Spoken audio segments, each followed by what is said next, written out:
Welcome back sa ating channel. Naging mainit nga sa hindi umano sa mundo ng social media.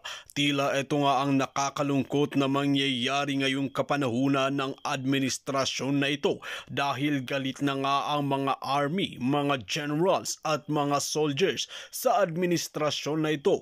Lalong-lalo na ang ginawang pambabastos ng mga kongresista na ito sa mga inosenteng tao na maraming nakukulong dahil nga sa kanila. Ngayon nga ay hindi nila ito masikmura at talagang nagsama-sama na ang mga general, mga army at mga PMAers. Dito nga natin makikita na talagang sumasabog na nga sila sa galit dahil hindi na nga raw karespe-respeto at hindi na kagalang-galang ngayon ang mga kongresista, lalong-lalo na si Kuting ng Norte na ito. Ngayon nga ay talagang nagbibigay na sila ng babala dahil kung tutusin mga kaibigan ay talagang ang mga men in uniform natin ang nasa frontliner kaya naman talagang hindi nila masikmura ang nangyayari nga na pambabastos sa bansang Pilipinas, lalong-lalo na ang batas ng Pilipinas na talagang hindi na nila respeto, lalong-lalo na ang mga kongresista na ito at mga senador. Kaya ngayon pa lamang ay nagbigay nga sila ng matinding babala dahil pro-protesta nga raw ang mga ito at paniguradong magkakaroon ng malawakang people's power. Ito na nga ang nakakalungkot mga kaibigan na mangyayari sa administrasyon na ito. Hindi na nga ba tatagal itong si Kuting ng Norte sa kanyang pamumuno dahil kung titingnan natin ay talagang hindi niya nire-respeto ang mga generals at ating mga hanay ng mga PMAers na sumusugal ng kanilang mga buhay. Well mga kaibigan, para nga sa karagdagang impormasyon, panoorin nga natin ang buong video. At kung bago ka lamang sa aking channel, huwag kalimutan i-click ang subscribe button at notification bell para lagi kang updated sa ating mga bagong video. At para sa sulit viewers natin dyan, maraming salamat sa walang sawang pagsuporta. Ako, masasabihin, mumurahin ko pa Congress eh. Buti pa nga, tame si Doc Lorraine. Ako, mumurahin ko mga hinayo pa kayo. Wala kayo sa lugar eh. Ang Congress really abused their power. Kahit anong sabihin ninyo eh. Kahit Congress, kahit mag-defend na mag-defend, you abuse your power. Simple, because kung hindi kayong mabuso, hindi nyo pinakawalan si Doc Lorraine at si Ka Eric. Pinaglaban nyo, hinintay nyo yung korte. Because you are very sure doon sa ginawa ninyo na contempt sila. Nadinig nyo lang yung nag-file ng yung sa korte at nagpirmahan tong mga PMA na to. Aba, hindi biro yung nagpirmahan, panay general. No, nandun pa. Nandun general problem. Sinabi ng taong bayan, to hell with the Constitution, pati yan papalitan namin. Kasi yung Constitution na yan, ginagamit nyo para protektahan yung sarili ninyo. O para abusuhin, para kumita kayo, para balahurain ninyo. Binabastos nyo. Gago kayo. Wala na kaming tiwala sa inyo. Okay, atin napakinggan mga kaibigan. PMAer Class 1983, turned vlogger. Siya po si Community Survivor. Isa ako sa mga subscriber niya. Ang link ng kanyang channel inilagay ko sa description box. Kung pwede, pakiclick naman para makasubscribe kayo. Salamat sir sa iyong suporta kay Ka Eric at Doc Badoy. So, maagang nag-retire si sir sa military service. Nasa Amerika na siya ngayon. So, yun po. Isa siya sa pumirma sa manifesto. Yung general problem, sabi nga siya, yung general merchandise. So, salamat. At may kasamahan ko pala na retiree na nakakakita sa maling ginagawa ng administrasyong ito. So, medyo na-encourage ako dahil yung vlog niya na yan. Okay. I-share ko yung medyo mahaba yung kanyang vlog na ito. Kailang sinamarize ko na lang. Pakinggan nyo. Against siya sa Kongreso, yung liquidation by certification lang, tapos Bilib na bilib siya kina kay Eric at Doc Badoy. At mabuhay ka, sir. Sana magtagal ka pa sa iyong vlogging journey para may kasamahan ako. Okay, mga kaibigan, please lang, paki-subscribe naman kay Community Survivor. Yung sa kanya lang is inaano niya love of country. And then nag-react si Congressman Acop na yun nga, very politely pa nga sabi na Madam Badoy, I am sorry for what happened to you today. Pero you do not have a monopoly of love of country. Yun, doon ako oops, anong ginagawa ni sir? Anong ginagawa ni sir? Mali naman yun. Right ni Dr. Badoy na magsalita, mag-statement, humingi siya ng permiso sa Kongreso na pwede ba magsalita. Sasabihin niya, kasi inaano siya, kinontempt siya. Kinontempt siya. Oh, nasabing lying ka sa harap ng TV, yung national TV, sasabihin, sinungaling ka. Siyempre, kung ikaw, feeling mo, hindi ka sinungaling, at you're just be misunderstood, ako, sasabihin, mumurahin ko pa Congress Buti pa nga, tame si Doc Lorraine. Ako, mumurahin ko mga hinayo pa kayo. Wala kayo sa lugar Kasi, people of the Philippines, ang Congress, really abused their power.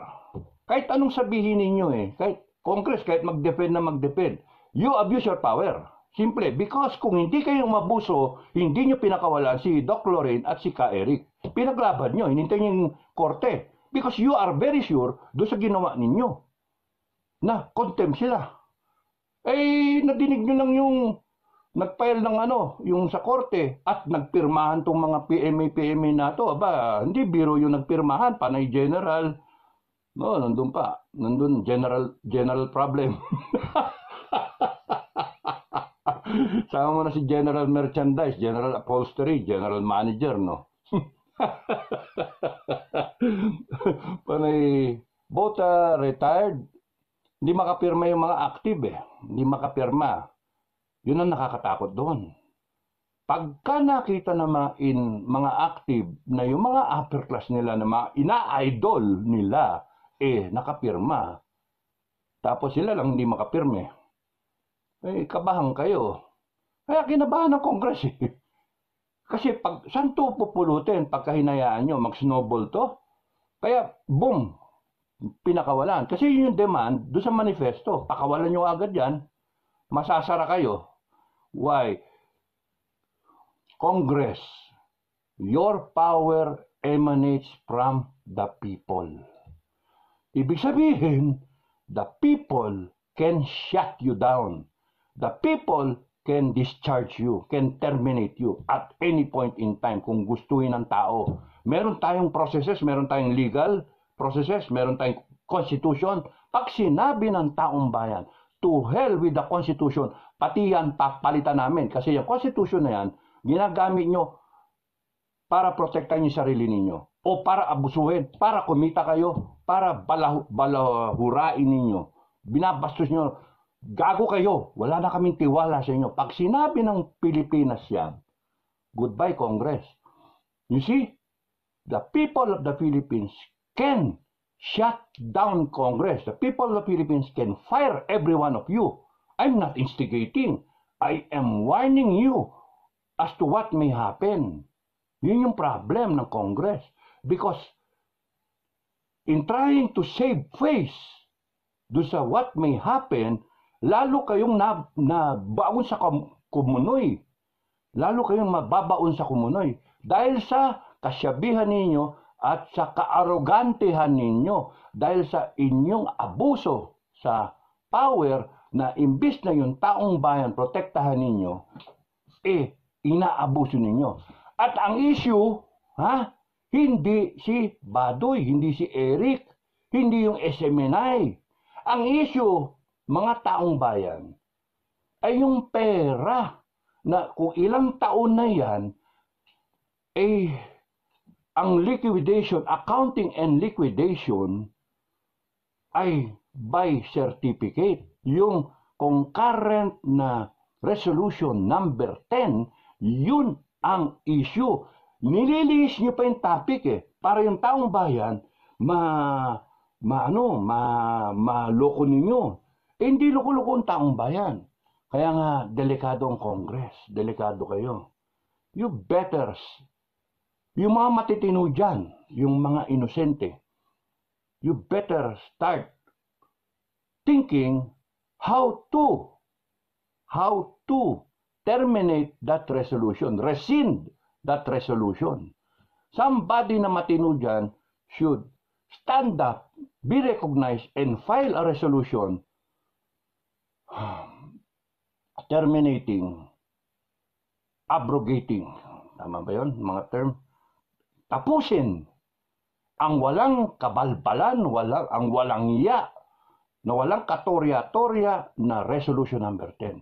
At ang i-push forward ay ang accounting ng pera, ang liquidation ng pera, ang pag-audit dun sa pera, resibo, item for item to the single centavo. Bigyan ka ng 50 million, 48 million, 10 million, you 25 million, Senate, Congress, ang inyong gagawin na patakaran. Papatayin ninyo yung nakagawian na kung ilang taon na yan, kung 20, 30 taon na yan, na kalakaran, tigil nyo na.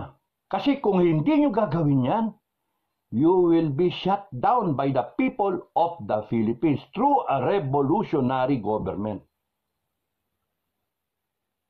And I'm warning you, I am for you, guys. Marami akong kakilala dyan sa Congress at saka sa Senate. May mga kakilala rin ako kahit papaano. So, I'm warning you because kayo umabuso talaga kayo. And ngayon, ililis nyo pa, babanatan nyo pa SMNI.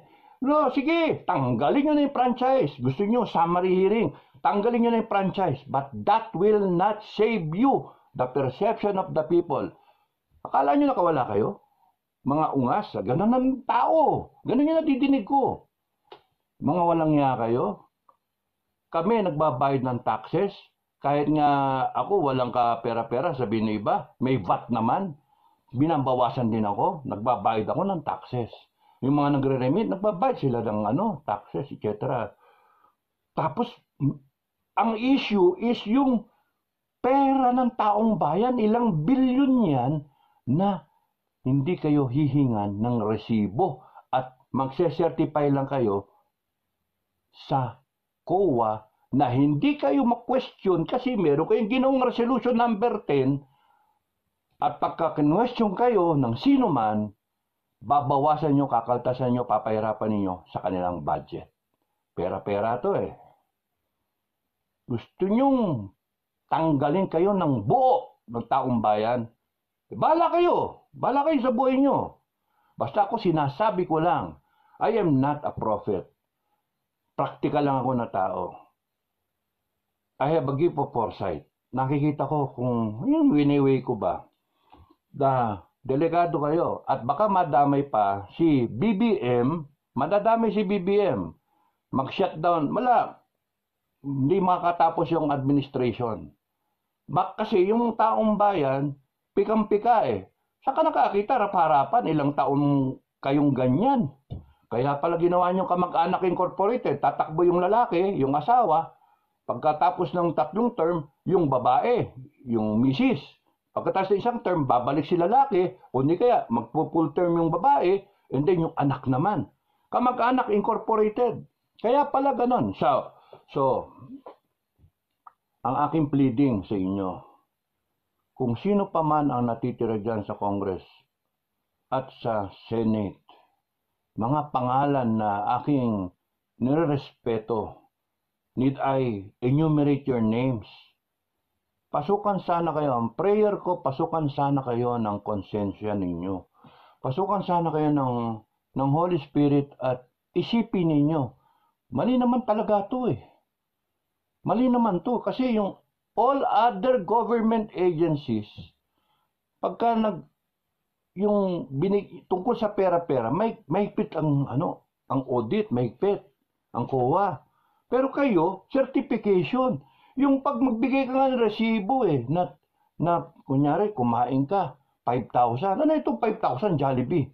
Ano ito? Yung pala nangolekta ka lang ng mga sa isang gabi kasi kukwestiyonin yun. Bakit panay same date, isang araw, tapos 5,000, 3,000, 2,000, 1,000. Yung pala kinuha na kinuha ganon. Papasa ba yun? Makukwestiyon yun eh. Tapos na, no. Ang sinasabi dito ni General Pokes, watch still. Mag-ingat pa kayo. Bakit? Ganito sabi niya. While Dr. Badoy and Mr. Celes were released, the other burning issues have not ended. Aside from the release, the PME graduates, myself included, also demanded full and transparent congressional accountability for why the egregious detention happened. Dapat magpaliwanag pa ang mga kongresista bakit dinitain na walang kadahi-dahilan. Yon, number 1.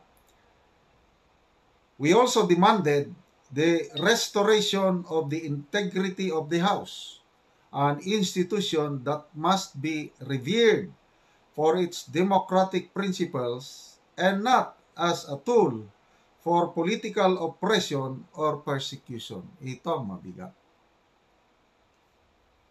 Nagdidiman itong mga PME graduates, almost all of them are generals. Restoration of the integrity of the House of Representatives. Nawala na po ang integridad. Nagtataka ako, bakit ang mga congressmen tinawag na honorable? Kagalang-galang. Ang sagot ko dyan, I don't know kung tama ba ako, kasi nung unang panahon, basta member ka ng ganyan, parliament, member of parliament sa UK, congressman, kagalang-galang ang mayan dahil they are representing the people. And ako, based from history, yung mga naunang mga congressman, senator, talagang kagalang-galang. Full of integrity. Ngayon, I agree with General Pokes, mga PME graduates, na nawala na po ang integridad sa House of Representatives. So they are demanding restoration of this integrity para yung tawag sa kanila na honorable bagay sa kanila. What's the use na tawagin natin silang honorable, kagalang-galang, kung ang ginagawa nila wala namang paggalang, walang pagrespeto, walang hustisya. Itong sabi niya dito na ang Kongreso must be revered for its democratic principles and not as a tool for political oppression or persecution. Ang nangyari kay Eric and Doc Badoy is a form of oppression or political oppression. Dahil sa pakikipag-alyansa ng Makabayan Bloc dito kay Speaker Martin Romualdez. Ang nakikita ko, yan ang isa sa kanilang napagkasunduan na ang Kongreso dapat patahimikin si Badoy at saka si Eric. Ang Kongreso dapat tanggalan ng franchise ang SMNI. Dahil ang SMNI ang kaisa-isahang media network na lumalaban ng husto sa mga CPP, NP, Kaya naging oppressor na tuloy ang House of Representatives. Okay, what's further still? Mayroon pang further. Ano yung babantayan ng mga kongresista? The words and phrases used in the manifesto are by no means weak and the graduates mean every word of it. Alam nyo, ang galing ng pagkasulat. I don't know kung sino ang sumulat. Tingin ko itong si General Pokes ang sumulat. Bakit? Nung bago mag-election last year, mayroong manifesto ng mga retired generals. I think more than 100. Kasama ako doon na pumirma. Kasama ang mga former AFP Chief of Staff, kasama ang mga AFP Medal of Valor awardees. Very strongly worded manifesto supporting BBM as a candidate. Si General Pocis ang nag-initiate, siya ang sumulat, siya ang nagpapirma. So, ito, malaki ang aking kutob. I'm almost 100% sure. Si General Pocis ang pumirma, ang sumulat at nagpapirma. Sayang, hindi ako nakapirma dahil hindi naman talaga ako regular PMA graduate. Ano lang, integrated lang kami. Ako sa PMA class of 1984. Kaya tinatawag din nila akong mista, yung mga class 84. Oh, ano yung mga words? And they mean every word of it. Binanggit niya dito, sinamarize niya, unyielding stand, hindi nagpapatinag. Gravest term, pinakamatindi. Ano ba? Demands, not request. Kaya, kahapon nung nabasa ko yung we are demanding. Sabi ko, wow, grabe. Yung mga manifestong ganyan, may we urge, maybe request, yung mga resolution. Whereas, therefore, we request. Ito, hindi. We demand for the immediate release. Galit. Kasi kung hindi pa ni-release, kahapon, ngayon, baka, sabi ni General Pocis, libo-libong PME graduates, mostly generals, nandyan na sa Batasan Pambansa, magbisita sana kay Ka Eric and Doc Badoy with placards. Mag-rally sila, magsisigaw-sigaw sila na palayain. Nako! For the first time in history sana nangyari. Kailang naagapan dahil nabahag ang buntot ng mga congressmen. Demands, unflinching support. Wow! Ano ba? Profound and direful. Uncompromising position. These are the words na ginamit. Zero tolerance. Most vigorous terms. Imperative for transparency. Sacrosanct rights. Lalalim naman ito ng mga English. Ano ba ibig sabihin na sacrosanct? Sacred rights? Okay. Unwavering support. Steadfastly support. Unconditional. Active resistance. Eternal vigilance. Ito ang mabigat na word. Lest Congress be forever marked as an enemy of the people it purports to represent. Sorry po. Sa ngayon, yan na po ang ako personal. Instead na Kamara de Representante itong Kongreso, hindi na. Enemy of the people na. Itong ginagawa nila ngayon. I'm sorry. Lalo na sa ginagawa ng Speaker of the House. Puros na lang pasikat, puros papugi, puros na lang media, puros na lang ambisyon sa politika. Hindi na service to the nation, kundi service to the ambition na ang nakikita ko. I'm sorry. Ito. What's these words? Last paragraph. Very rarely do PMA graduates issue such very strongly worded manifestos. Very rarely, too, do PMA graduates unite in politics. But for matters on integrity such as these, they unite. So, really, watch out pag napuno ang salop. So, huwag kayong magsisi, mga kagalang-galang na kongresista. Huwag nyo nang hintayin na mapuno ang salop ng ating mga PME graduates. Ngayon lang talaga nangyari ito. Pumasok ako serbisyo 1983. Nag-retire na ako 8 years ago. Ngayon lang ito nangyari na may ganyang manifesto. Kaya ako, nashock ako kahapon pagbasa ko, yung demanding. Gano'n. Tapos, Yung dami ng pumirma in 24 hours, mga halos 200. Tapos halos lahat, generals. Ngayon lang po, nag-issue ng manifesto ang mga PMAers sa isyong laban sa Congress na ito. Kaya wag na pong hintayin na mapuno ang salop ng mga PMAers dahil pag sila na yung kumilos, nako, ang taong bayan naghihintay lang ng mag-lead. Pag nag-lead itong mga retired PMAers, ano sa tingin nyo yung mga nasa active? Walang gagawin. What's up? Hindi ako nag-i-insinuate. Nakikita ko lang ang posibilidad pag hindi magbago ang Kongreso. Kung ang Pangulo mag-remain na tahimik na parang wala siyang pakialam, sorry na lang, Mr. Pangulo. Sabi ni General Pukis sa una niyang mga post, baka hindi nyo matapos ang inyong termino. Dito nga natin mapapatunayan mga kaibigan na talagang handang-handa na nga ang mga general as mga army para sa Koditat.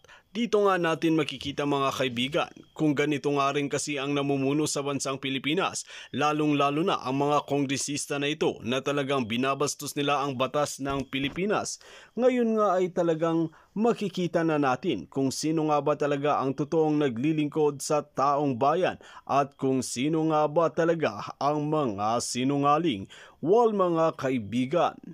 Kung kayo ang tatanungin ano ang inyong mga opinyon, just comment below sa ating comment section at ating pag-uusapan.